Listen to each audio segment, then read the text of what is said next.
Ever wake up every single morning feeling like your bones are made of rust? And no one believes you? That was me, Ellie Mae Thompson. 83 years of secrets, pain, and one husband whose snores hid something darker than anyone could have guessed. Doctors said I was fine. Gary said I was dramatic. But when your body screams every dawn and nobody listens, you start questioning your own mind. And that, sugar, is where my story begins. Yo, what if the dude snoring next to you every night was secretly turning your body into a toxic waste dump? That's the nightmare I lived for 7 straight years. Name's Ellie Mae Thompson, 83 years young, and I'm spilling tea I've kept bottled up since the Nixon era. But first, smash that like button, hit subscribe to Granny's Gossip Hour, and drop your city in the comments. Helps me know who's riding shotgun on this wild ride. Now, to understand how I got here, you gotta know where I started. Born in '42 in a dusty speck called Dusty Hollow, Kentucky. Dad slaved in the coal pits, Mom wrangled me and 5 rowdy siblings. Girls like me? School stopped at 4th grade, straight to chores while the boys got books. At 19, I locked eyes with Gary at a town barn dance. Tall, slick hair, steady gig at the fabric mill. Everybody said I hit the jackpot. 6 months of sweet talk later, we tied the knot before I blew out 20 candles. Tiny blue bungalow. White shutters. Flowers I planted myself. The first 3 years? Pure animum vibes. He clocked in. I kept the nest sparkling. We dreamed of kids, but none came. Gary just smiled and said, "More time for us, babe." We had everything folks said made a good marriage. Laughter, a roof, matching mugs. I didn't realize perfection can be the prettiest disguise. Then 1965 rolled in. And everything flipped. Gary snagged a fat promotion. Rubbing elbows with the mill boss, Mr. Vargas, fancy dinners, road trips to Chicago for supplies. I missed him something fierce, but I flexed proud. My man was climbing, while the other gals' hubbies stayed stuck in the mud. That's when the aches snuck in. Tiny at first, knuckles throbbing like I'd gripped a hammer all night. Then legs burning, muscles screaming like they'd signed up for a fight without my consent. I figured it was just the housework grind, the weight of keeping our little bungalow spotless. Mentioned it to Gary. He patted my hand, smiled, and sent me to Doc Pete, the town sawbones. Quick poke, some pills, nothing serious, Ellie. Nothing serious? The pain laughed at those pills. Weeks turned to months. I was back in Doc Pete's office like a yo-yo. And each visit, he got snippier. Find a hobby, girl. Stop imagining stuff. Imagine. I could barely haul laundry without my arms screaming in protest. By 1967, the hurt went nuclear. Gary blew our savings, dragging me to a hotshot specialist in Louisville. Tests, scans, blood draws. The verdict? Nervous condition. All in your head. They handed us a pharmacy in a bag, sedatives, vitamins, painkillers. Gary started mixing the sedative into my warm milk every night. "Helps you crash, sweetie," he said. I swallowed it, and trusted him. Big mistake. Every night, I felt a little more foggy, a little more trapped, like my own bed had turned against me. And deep down, a tiny whisper of doubt started to grow. One day, I'd understand exactly why. Hair falling out in clumps. Nails peeling like cheap paint. Weight dropping so fast my dresses hung like potato sacks. Every morning, I stared in the mirror, wondering if this was really me, or someone else's body slowly being dismantled. Neighbors whispered I had the big C. Nobody dared say cancer back then. Gary grew colder. Late nights. Short answers. Eye rolls whenever I groaned. "Mill stuff, Ellie. You wouldn't get it."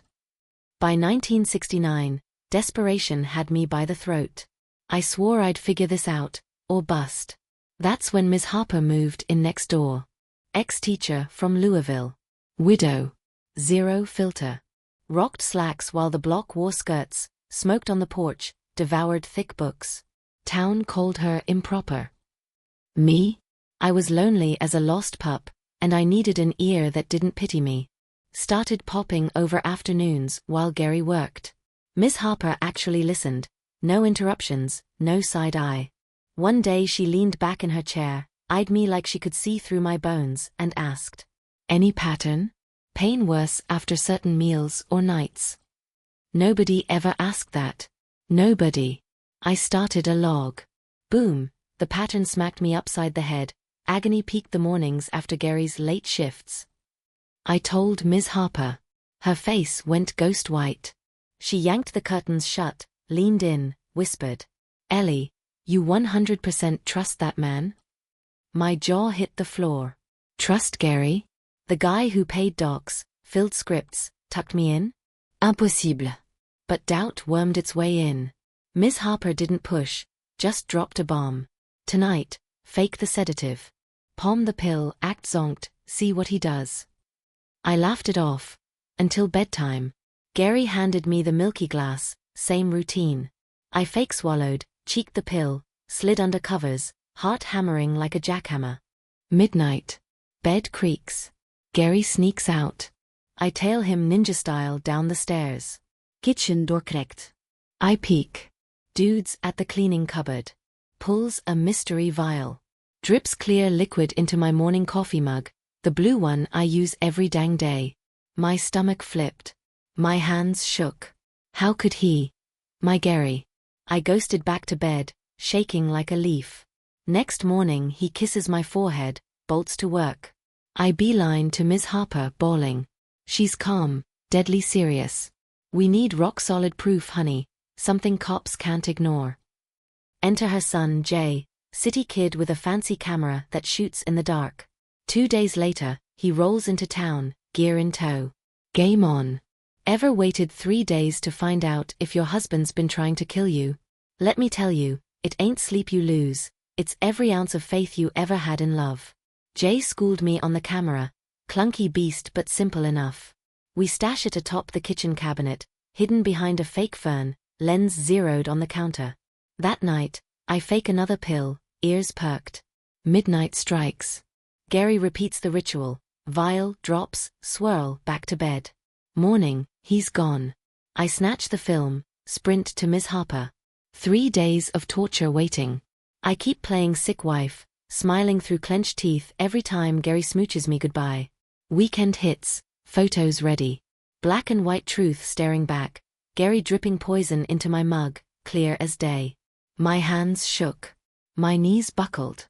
7 years of engineered agony. And I'd loved him blindly. Ms. Harper knows a trustworthy pharmacist in Louisville, off the grid. We bus up, show Mr. Daniels the pics. He studies under a magnifier, face grim. Looks like diluted rodent killer. Slow burn, joints, muscles, organs. Few more years. Lights out. Labeled natural causes. My stomach turned. Every ache, every sleepless night, every dismissive doctor visit, all deliberate. 7 years of pain. And the one I trusted most was the architect. Ever find out your pain wasn't just betrayal? It came with a side of another woman? The poison hurt. But watching Gary's arm around someone else? That burned deeper than acid. Bus ride home? Blur. Soul wound deeper than any ache. Why me? Spotless house, iron shirts, his favorite pot roast, still wasn't enough. Ms. Harper grips my hand. Stay with me tonight. We strategize. I shoot a fake note via a neighbor kid, Ellie hospitalized in Louisville. Gary buys it. 3 days I hole up, chugging water, flushing toxins. Brain reboots. Recovery starts, clarity creeps in, and my rage begins to simmer. Jay floats a theory. If he wants you gone, follow the money, or the side chick. Affair? Never crossed my radar. Gary was vanilla, not a player. That night, Jay tails him after shift. Risky, but I'm past caring. Gary parks near the mill. Exits.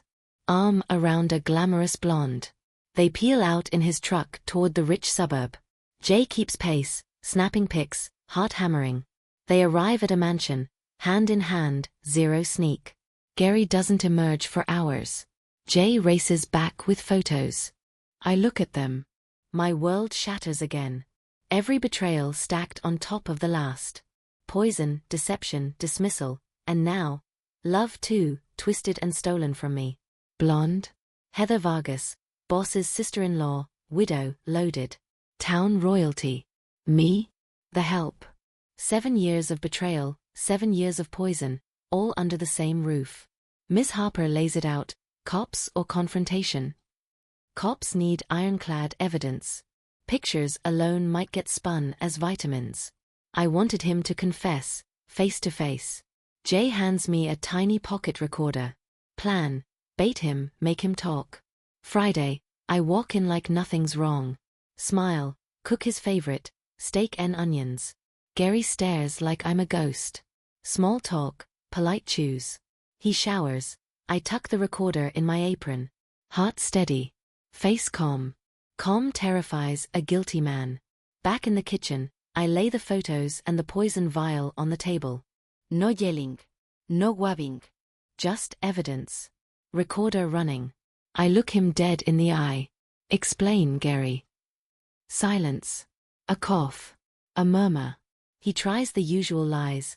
Cleaner used it, I was cleaning for her, I didn't mean. But I don't let him wobble. I read dates, times, doses. Tell him what Mr. Daniels said, slow burn poison, labeled natural causes. His face drains. He stammers, stutters, tries to charm, blame, scream. The tape hums, catching every word, every flinch. Then the mask slips. I wanted rid of the trouble. I let him unravel until he runs out of words. 7 years of agony, proof in hand, voice caught on tape.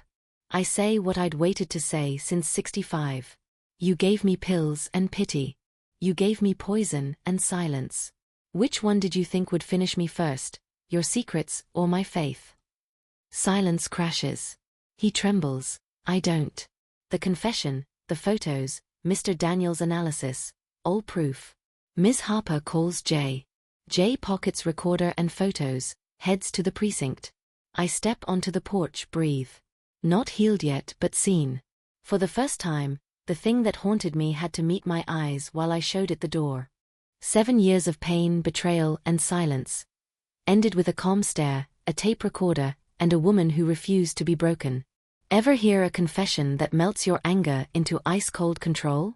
That's what happened when Gary finally spilled the truth about 7 years of poison, lies, and betrayal.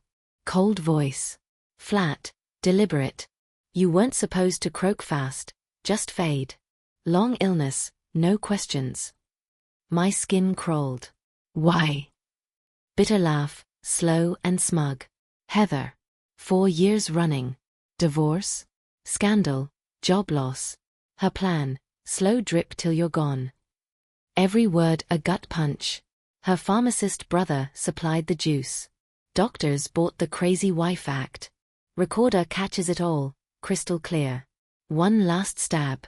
Ever love me? He shrugs. Early days, maybe. Heather's ambition. She gets me. Rage flips to ice. Calm takes over. I scoop the photos, the vial, the recorder. Walk out like I own the air. Straight to Ms. Harper's. Jay's waiting. We play the tape for Sheriff Rollins. His jaw drops. Midnight raid. Gary cuffed before sunrise. Dusty Hollow wakes to scandal. Heather gone, mansion shuttered. The town explodes with gossip. I stand on Ms. Harper's porch, cold coffee in hand, watching the sun rise over the hills. Victory tastes quiet, sharp, but I know fallout's just beginning. Some neighbors whisper, some stare, some finally nod in recognition. Ellie Mae Thompson survived. 7 years of pain, betrayal, and silence. Ended with evidence, composure, and the law on my side. I breathe in, slow, steady. Not healed. Not forgiven. But in control. Justice served. Poison stopped. Lies exposed. And me? I walk forward, eyes wide, heart wary, ready to rebuild in a town that knows my story, a legend of endurance and quiet wrath. 7 years of silent suffering, 7 years of fear and deceit, all undone by calm eyes, a tiny recorder, and a woman who refused to stay broken. Ever survive years of poison, betrayal, and a town that thinks you're crazy, only to find out the world still isn't ready for your truth? Welcome to Pine Ridge after Gary. The town? A circus. Side eyes, whispers. There goes the poison wife. Some bring casseroles, others hiss that I drove him to it. Gary's family? Radio silent, then barroom gossip, fake evidence, revenge plots. Stings worse than the toxins that nearly killed me. 6 months later, trial drama.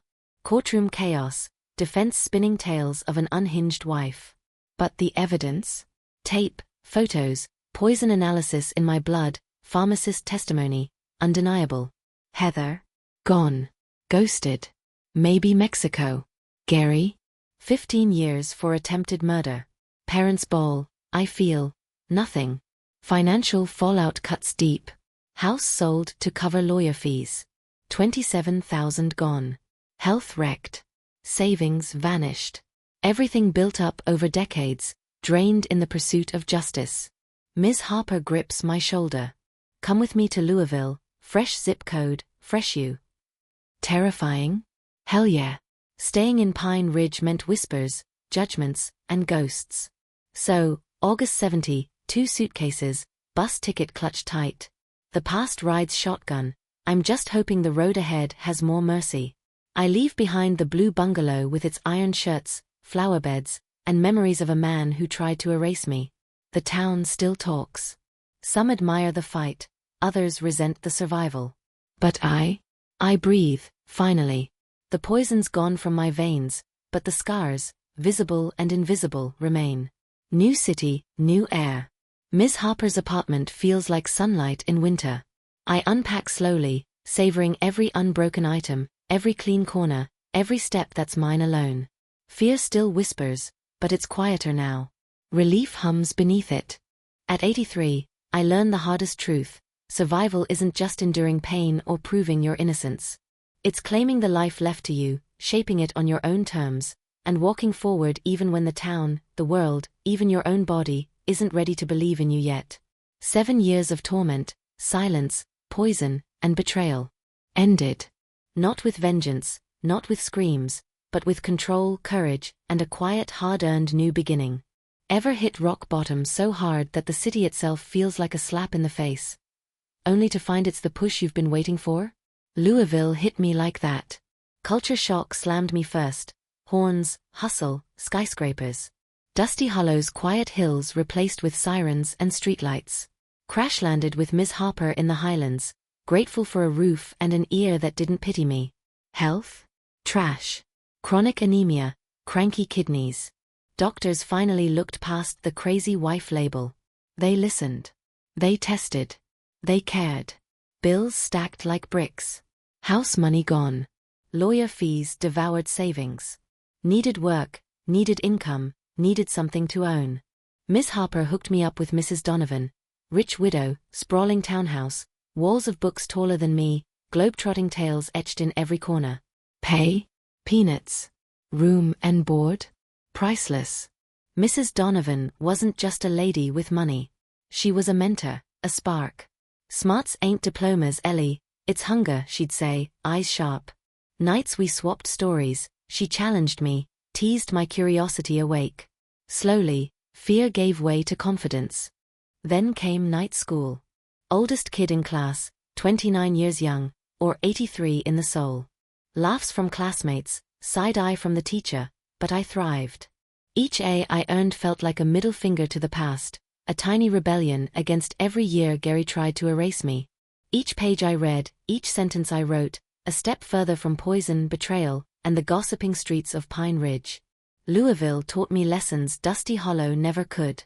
Survival alone isn't enough. Thriving takes courage, curiosity, and stubbornness. With Ms. Harper's guidance, Mrs. Donovan's wisdom, and my own grit, I reclaimed control piece by piece. I was still the same Ellie Mae Thompson who'd been poisoned, dismissed, betrayed, but also someone stronger, smarter, and awake. Life wasn't gentle, but every achievement, a grade, a new skill, a conversation won, tasted sweeter because I'd fought for it. Every day in that city, every step forward, whispered the truth. You can rebuild, even when the world thinks you've lost everything. By the time I left night school, diploma in hand, I wasn't just surviving anymore. I was living. Louisville didn't break me. It launched me. Ever rebuild a life from ashes, only to discover that success and love sneak in when you least expect it? That's Louisville after all the poison, downtown betrayal, Atelier, and gig heartbreak came next. Mrs. Donovan flowed suffered like a stroke, summer rain. partial Soon, paralysis. I snagged a daughter tiny yanks studio her to in NYC. Germantown. My Gutted? name on the lease. Sure. But she prepaid me a By sewing 75, course, whispering, high school your diploma hands in got my magic. fist. 33 6 or months 83, later, take your couture pick. wasn't just Health a dream. creeping back, it was Skill pains in my fading fingers. into whispers of Dresses memory that turned heads. 76 fabrics Bloom that threads whispered Atelier elegance. Offered partnership. Gold sign outside, my designs inside. Pride swelled like a storm over the city skyline. Every stitch, every client, a step further from poison, betrayal, and the shadow of Pine Ridge. Then, 77, John walked in. Widower, carpenter, quiet, no flash, but eyes like home. Coffee became conversation, conversation turned into laughter, and laughter into dates. I spilled the ugly truth, the poison, the lies, the 7-year torment. He didn't flinch. Grasped my hands and said, toughest chick I know. Slow burn to love. Mutual respect, care, and the kind of trust that doesn't demand perfection, just honesty. Life's second chance, finally. Health stabilizes. Career thrives. Love grows. Each day, a stitch in the quilt of the life I fought to reclaim. From ashes to Atelier, from silent suffering to whispered laughter in a cozy apartment, I'd learned that survival isn't the finish line, it's the launchpad. By the time I hung my diploma and the Bloom Threads sign on the walls, I was not just surviving. I was living. Full, rich, unshakable. Louisville didn't break me, it rebuilt me. And love? Well, it came quietly, gently, right when I thought all the heartbreak had taught me never to trust again. 7 years of poison, betrayal, and silence ended not with vengeance, but with creation, growth, and a heart open enough to start again. Ever come full circle, from betrayal and poison to love, motherhood, and finally closure with the past? That's the ride of my life, and it doesn't pull punches.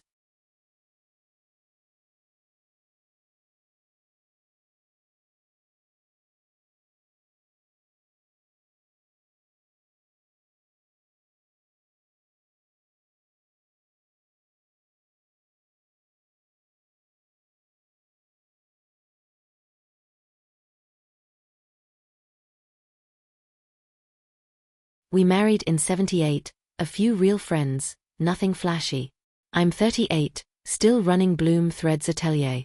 John builds me a garden, carves tiny sewing gadgets, and somehow balances quiet humor with unwavering support. Life finally feels steady, normal, like I've earned a second chance.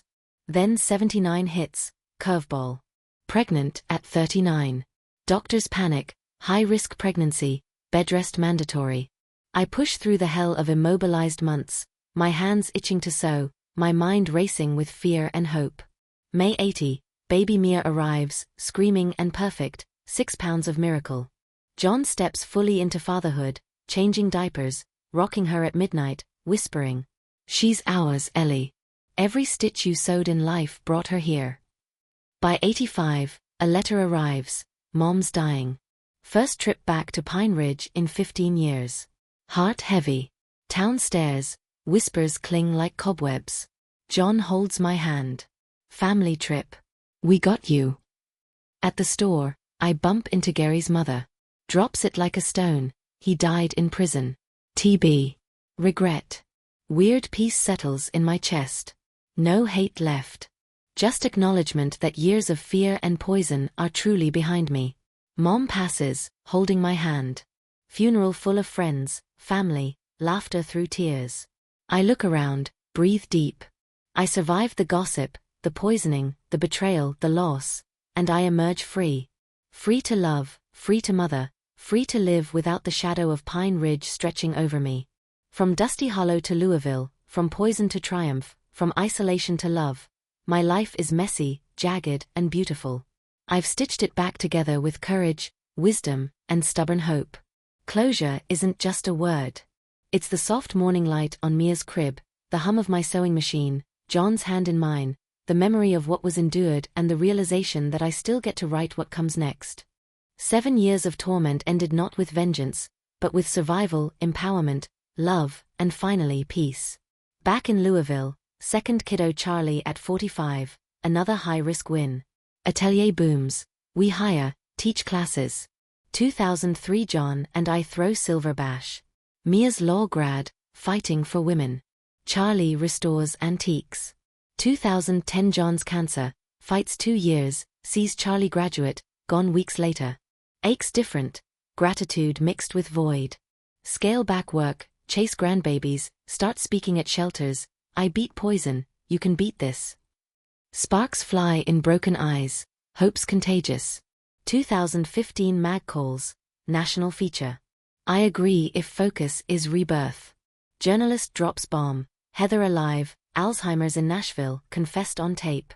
Worse? Gary's first wife, poisoned same way, dead before me. I wasn't victim one, just the survivor. Visit her? Yeah. Wheelchair, blank stare. I whisper forgiveness, not for her, for me. Nurse spills, nephew foots bills, Heather blew the fortune. Karma's poetic. Article drops, phones melt. One reader catches hubby on hidden cam, dude busted. My pain saves lives. TV begs, I stick to shelters. Protocols born, docs now screen for sneaky poison. 2018 they name a safe house after me, Ellie Mae Center. Ribbon cut, grandkids beaming. From near corpse to beacon. Scars ache on rainy days, but they're badges. Gary's drops forged steel in my spine. Today? 83, 3 grandbabies, atelier legacy, walls of love. Moral? Night's brutal, but dawn's guaranteed if you keep swinging. Poison meant to erase me birthed a legend. Like, subscribe, share, your city in comments. Someone out there needs this spark.